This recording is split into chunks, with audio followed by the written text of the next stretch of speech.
আমরা সাধারণ ছাত্রছাত্রীরা অনেকেই আছি, ছাত্রছাত্রীর বিনিময়ে আমরা অনেকেই পান দিচ্ছি। তাদের লেগে দোয়াও করবেন, দোয়া করে তাদের সবসময় পাশে থাকবেন। ছাত্রছাত্রীর পাশে থাকলে বলে হয়তো আপনারা সবসময় এক ছাত্রছাত্রী ভালোবাসলে আর এক ছাত্রছাত্রী অবশ্যই ভালোবাসা পাবেনি।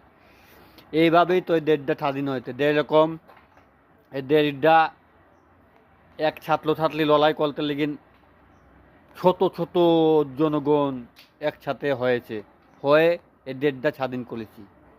আর এইভাবে যদি পাশে দিন থাকি, এই আশা করি সবাই এইভাবে পাশে থাকবো। কোনো অন্যায় হলে বলে এইভাবে মোকাবেলা করেই যাব, এইভাবে করবো এবং করেই যাব।